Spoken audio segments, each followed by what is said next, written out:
오늘의 주요 소식입니다. 트럼프 미 대통령이 안보리 회원국 대사들을 만나 북한에 대해 더욱 강력한 제재를 가해야 한다고 촉구했습니다. 미국의 핵 잠수함 미시건호는 부산에 도착했고 핵 항공모함 칼빈 스노도 이틀 뒤 동해에 도착합니다. 북한은 강원도 원산에서 대규모 화력훈련을 실시했습니다. 인민군 참관인을 맞아 핵 도발을 할 것이란 예상을 깼습니다. 트럼프 미 대통령이 현재 35%인 법인세율을 15%로 내리도록 지시했습니다. 세제 개혁안이 의회를 통과할 수 있을지 아직 미지수인 가운데 미의회 합동조세위원회는 만약 법인세율이 내려갈 경우 2조 달러의 세수 감소가 발생할 것으로 분석했습니다. 미 전역에서 불법 체류 이민자들의 추방 공포가 갈수록 커지고 있는 가운데 캘리포니아주의 초중고교 학생 8명 중 1명이 불법 체류 신분 부모를 둔 이민자의 자녀인 것으로 나타났습니다. MBN 여론조사 결과 문재인 후보가 오자구도에서 40.3%의 지지율을 기록해 29.6%를 기록한 안철수 후보와의 격차를 10% 이상 벌렸습니다. 아르메니안 집단환살 102주년을 맞아 어제 LA에선 수만 명의 아르메니아계 시민들이 터키 영사관 앞에서 시위를 벌였습니다. 이는 지난 1915년 오스만 터키 제국 정부군에 의해 학살당한 150만 명의 아르메니안들 때문인 것으로 나타났습니다. 시청자 여러분 반갑습니다. 류민호입니다. 뉴스플러스 시작하겠습니다.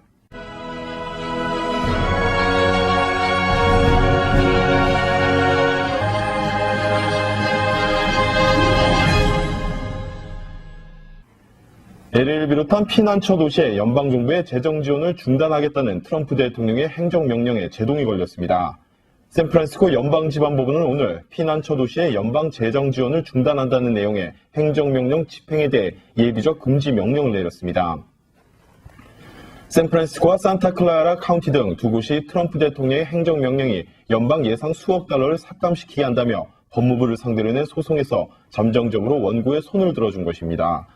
한편 트럼프 대통령의 행정명령은 피난처 도시에 대한 광범위한 연방 예산을 겨냥하고 있다며 이 행정명령이 위헌임을 입증하는 데 성공할 것 같다고 밝혔습니다. 앞서 트럼프 대통령은 취임 사흘 뒤인 지난 1월 25일 국토안보부를 방문한 자리에서 미국과 멕시코 국경지대에 장벽을 건설하는 내용의 행정명령과 함께 피난처 도시에 대한 연방 재정 지원을 중단하는 내용의 행정명령에 서명한 바 있습니다. 미 전역에서 불법 체류 이민자들의 추방 공포가 갈수록 커지고 있는 가운데 캘리포니아주의 초중고교 학생 8명 중 1명이 불법 체류 신분 부모를 둔 이민자의 자녀인 것으로 나타났습니다. 비영리 교육단체 에듀케이션 트러스트 웨스트의 최근 보고서에 따르면 가준의 초중고교에 재학 중인 불법 체류자 이민자 자녀의 수는 75만 명에 달하는 것으로 조사가 됐습니다. 보고서는 가준의 교육 관계자들의 말을 인용해 트럼프 정부 출범 이후 학생들이 불안감이 극심해지고 있으며 이는 학업 성취도를 비롯한 정상적인 학교 생활에도 영향을 주고 있다고 지적했습니다. 한편 이번 조사에는 청소년 추방 유예 프로그램인 다카 수혜자인 21만 4천 명은 포함되지 않았습니다. 오늘 뉴욕 증시의 주요 지수는 주요 기업들의 실적 호소에 상승했습니다. 나스닥 지수는 6,000선 고지를 넘어서며 전일에 이어 사상 최고치를 오늘 다시 한번 경신을 했습니다. 오늘 뉴욕 증권거래소에서 다우존스 산업평균지수는 전장보다 1.12% 상승하며 거래를 끝냈습니다. 오늘 상승 출발한 지수는 장중 강세 흐름을 이어갔었는데요. 개장 전 공개된 기업들의 올해 1분기 실적이 대체로 시장 예상을 상회하는 호조를 보이며 주요 지수를 강하게 끌어올렸습니다. 전문가들은 올해 1분기 S&P 500 기업들의 순이익이 지난해 같은 기간 대비 11% 증가할 것으로 전망을 했었는데요. 또 오늘 발표된 지난 2월 미국의 주택가격 역시 경기 호조에 따른 주택 구입 증가로 32개월 만에 최고치로 올라섰습니다. 어제 아베 그리고 시진핑과 전화통화에 나섰던 트럼프가 이번에 유엔 안보리 대사들을 직접 만나 북한 북핵 문제 해결에 유엔도 적극 참여하라고 독려를 했습니다. 북한이 도발하면 군사적 타격을 각오해야 할 것이다 라는 메시지도 오늘도 이어갔습니다. 김은미 기자가 보도합니다. 트럼프 대통령이 이번엔 15명의 유엔 회원국 대사들을 모두 백악관으로 초청했습니다. 이 자리에서 트럼프 대통령은 아예 노골적으로 북한에 대한 강력한 제재를 주문했습니다. The status quo in North Korea is also unacceptable, and the Council must be prepared to impose additional and stronger sanctions on North Korean nuclear and ballistic missile programs. 북한이 6차 핵실험 등 도발을 감행할 경우 중국, 일본과 같은 주변국은 물론 국제사회 차원에서 강한 응징에 나설 것이란 경고인 셈입니다. 니키 헤일리 유엔 미국 대사도 언론 인터뷰에서 북한이 도발할 경우 타격할 수 있다고 밝혔습니다. If you see him attack a military base, if you see some sort of intercontinental ballistic missile, then obviously we're going to do that. 그렇게 한다는 게 군사적 조치를 의미하는 것이냐는 추가 질문에도 헤일리 대사는 부인하지 않았습니다. I think then the president steps in and decides what's going to happen. 한편 백악관은 레이 틸러슨 국무장관, 매티스 국방장관 등 외교안보 수장들이 참석한 가운데 상원 의원 전원을 백악관으로 초청해 새 대북 정책을 설명할 예정입니다. MBN 뉴스 김우미입니다. 계속해서 한국 관련 소식입니다. 미국의 핵 추진 항공모함 칼빈슨호가 동해로 오는 가운데 어제 미국의 핵 추진 잠수함인 미시건호가 부산항에 도착했습니다. 김균희 기자가 보도합니다. 길이 170m, 배수량 18,000톤급으로 세계 최대 규모의 핵 추진 잠수함인 미시건호가 부산항에 도착했습니다. 사거리 2,000km가 넘는 토마호크 미사일 150여 발이 실려 있어 멀리서도 은밀하게 북한의 주요 시설을 공격할 수 있습니다. 정기적인 방문 차원에서 온 것이지만 북한에 대한 미국의 경고 메시지라는 해석이 나옵니다. 승조원 휴식 그리고 군수 적재차 입항 예정이고 현재까지 확인된 바는 훈련 계획은 없습니다. 미측 일정에 따라서 차후에 이런 가운데 한미해군은 오늘 서해에서 강도 높은 연합 해상훈련을 벌였습니다. 우리 해군의 구축함인 왕건함과 미국의 이지스 구축함인 웨인 메이어함이 동원돼 북한 도발에 대비한 실사격 훈련을 펼쳤습니다. 모레는 미국의 핵 추진 항공모함인 칼빈슨호가 동해에 도착할 예정입니다. 한미해군은 칼빈슨호가 도착하면 대규모 연합훈련을 열고 북한 도발에 대한 강력한 응징 의지를 보여주겠다는 계획입니다. MBN 뉴스 김근희입니다. 미국과 중국의 압박 때문인지 북한이 핵실험이라는 고강도 도발 대신 화력훈련을 진행을 했습니다. 당장 핵실험은 피했겠지만 북한의 위협적인 인사를 볼 때 당분간 한반도의 긴장감은 이어질 것으로 보이고 있습니다. 주진희 기자가 보도합니다. 북한이 오늘 대규모 화력훈련을 진행했습니다. 합동참모본부에 의하면 강원도 원산 일대에서 자주포와 방사포 등 100여 문을 동원해 2-3시간 정도 이루어진 것으로 전해집니다. 김정은도 이 훈련을 참관했을 것으로 보입니다. 북한군 창건 85주년을 맞아 핵실험이 있을 것이란 예상이 팽배했지만 김정은은 화력훈련이라는 저강도 도발을 택한 겁니다. 하지만 동원된 무기들이 모두 서울과 수도권을 사정거리에 둔다는 것이 의미심장합니다. 어제 우리의 국방장관에 해당하는 박영식 인민무력상이 불시에 적을 타격하겠다고 위협한 뒤 이루어진 훈련이기 때문입니다. 각종 핵탄들과 첨단 타격 수단들을 장비하고 우리 최고 사령부가 결심하는 임의 시각에 임의 작전적 공간에서 무자비하게 주탕쳐버릴 수 있는 또 미국을 사정권에 두는 미사일도 대기 상태라는 협박도 잊지 않았습니다. 이제야 그 추상 세력들을 무자비하게 두들겨 팰 우색이 더 정화되고 일화되고 이룩한 탈 수단들은 이 실패함이 됐으며 미국의 압박에 반발하면서도 기싸움에서 밀리지 않기 위해 핵실험 대신 화력훈련을 택했다는 분석입니다. MBN 뉴스 주유진입니다. 대선을 2주 앞두고 급변하는 민심의 방향을 알아보기 위한 여론조사가 있었습니다. 조사 결과 문재인 더불어민주당 후보와 안철수 국민의당 후보 간의 격차가 좁혀지지 않고 더 벌어지고 있는 것으로 나타났는데요. 문 후보는 오자 대결은 물론 어떤 형태로이든 모두 오차 범위를 벗어나 1위를 기록했습니다. 윤범기 기자가 보도합니다. MBN 여론조사에서 문재인 더불어민주당 후보가 앞서가고 있습니다. 문 후보는 오자 구도에서 40.3%의 지지율을 기록한 반면 안철수 국민의당 후보는 29.6%를 기록해 격차가 10%포인트 이상 벌어졌습니다. 이어 홍준표 자유한국당 후보는 9.7%, 심상정 정의당 후보가 4.7%, 유승민 바른정당 후보는 3.4%의 순으로 나타났습니다.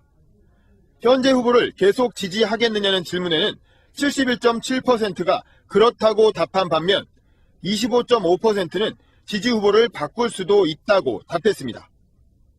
후보 한 명이 사퇴했을 경우를 가정해 다시 물어봤습니다. 유승민 후보의 사퇴를 가정한 사자 구도로 물었을 때 문 후보는 39.8%를 기록했고 안 후보는 31.3%로 상승해 격차를 좁혔습니다. 반면 심상정 후보가 사퇴했다고 가정한 사자 구도에선 문 후보가 41.6%를 기록한 반면 안 후보는 30.8%를 얻는 데 그쳤습니다.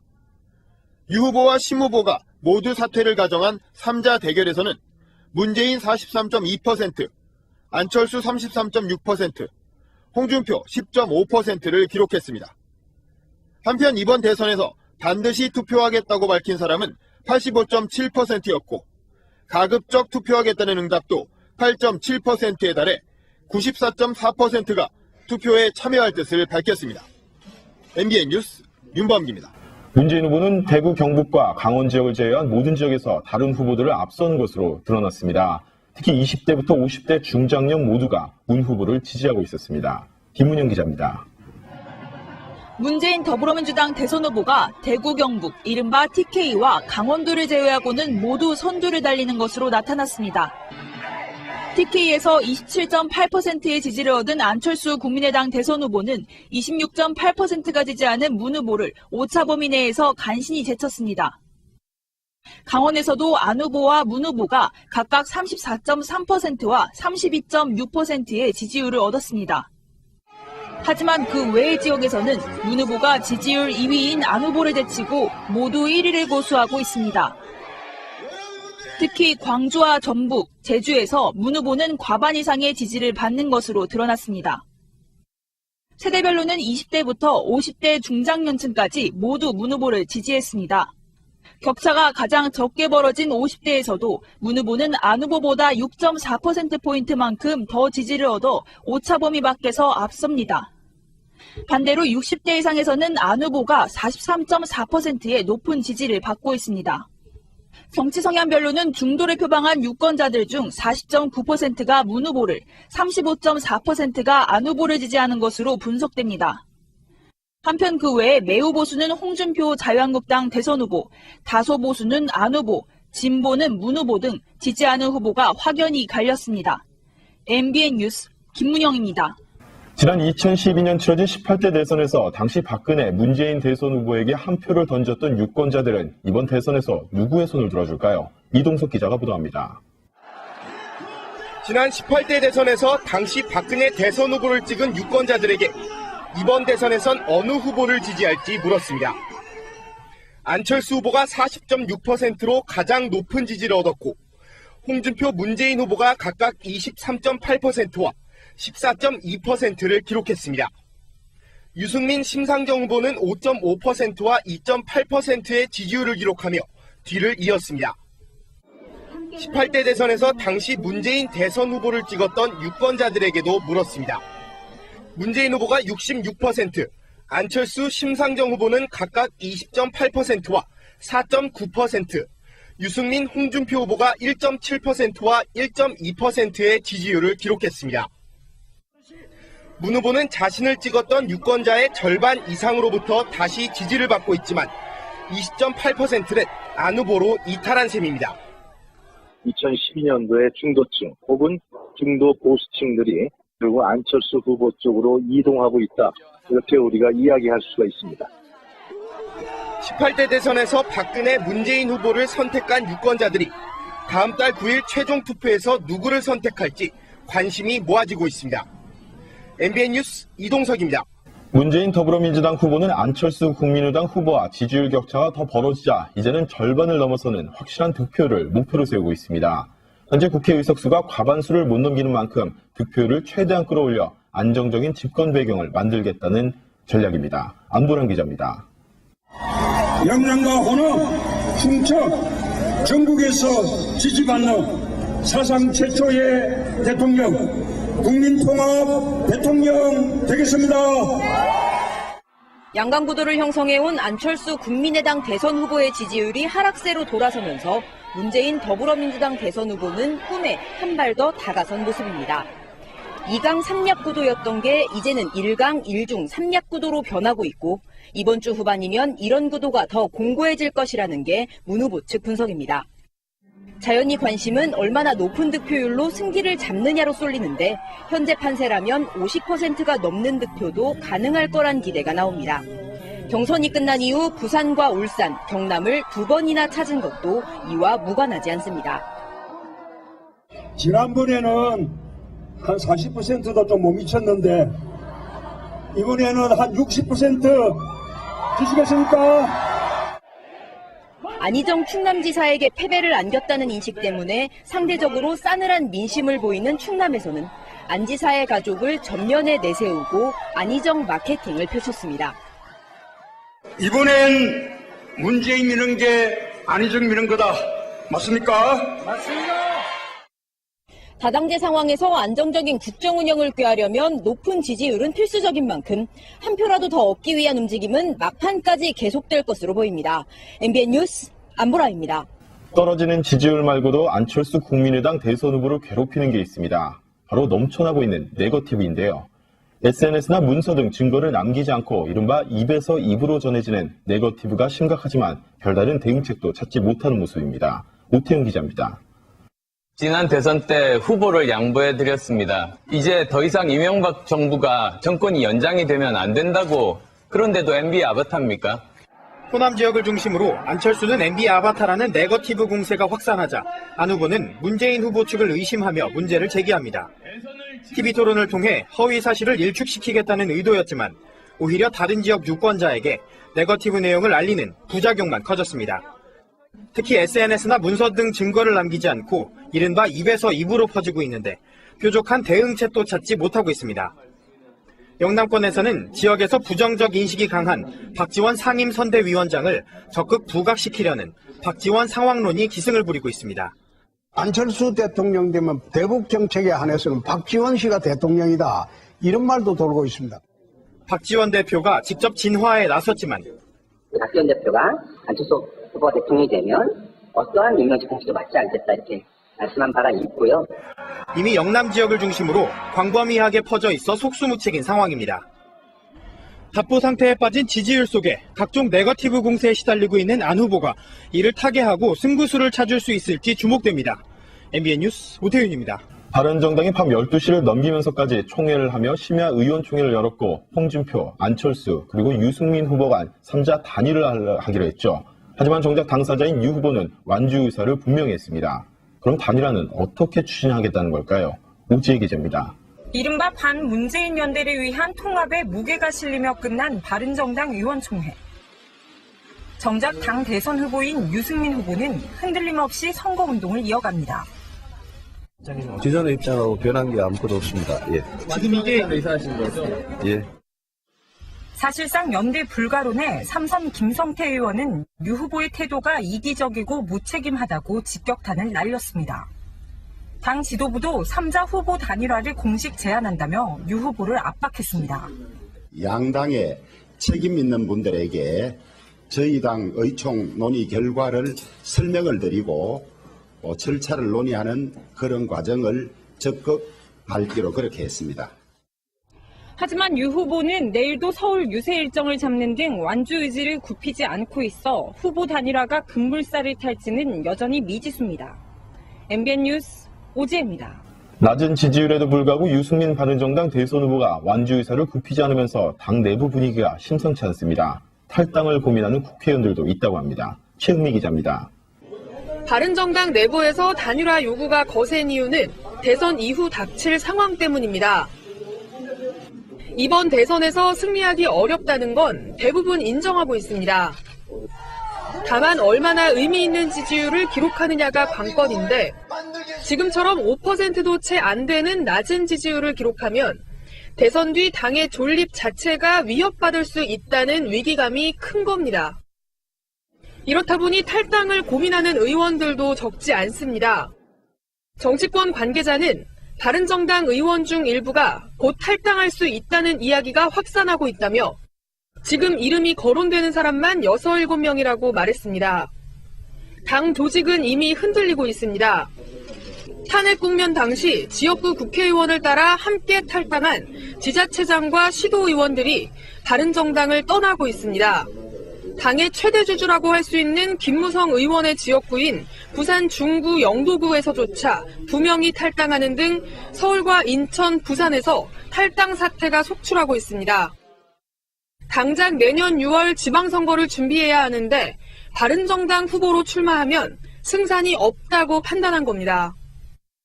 대선 후보의 낮은 지지율이 계속되고 기초의원들이 속속 이탈하면서 바른정당이 뿌리부터 흔들리고 있습니다. MBN 뉴스 최은미입니다.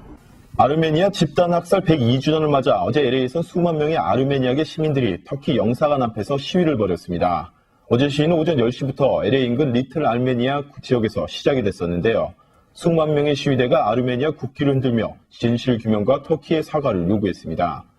터키의 사과 요구는 지난 1915년 당시 오스만 터키 제국 정부군에 의해 150만 명의 아르메니안들이 인종 학살당한 것에 따른 건데요. 당시 수십만 명의 아르메니아 남성들이 강제 징집이 돼 군사훈련과 공사 현장에 동원이 돼 숨진 것으로 아르메니안인들이 주장을 하고 있습니다. 한편 터키 측은 이를 부인을 하면서 당시 아르메니안들의 죽음이 세계 1차 대전의 혼란 속에서 발생한 것이며 터키인들도 많이 희생됐다는 입장을 견지해왔었습니다. 이런 가운데 현재 남가주 LA 지역에는 약 20만 명의 아르메니아계 미국인들이 거주하고 있는 것으로 파악이 됐습니다. 한국 시간으로 어제, 미국 시간으로 오늘 제19대 대통령 선거 재외국민 투표가 시작이 됐습니다. 투표 첫날인 오늘 이른 아침부터 LA 총영사관에 마련이 된 투표소에는 출근 전 소중한 한 표를 행사하려는 유권자들의 발길이 끊기지 않았었습니다.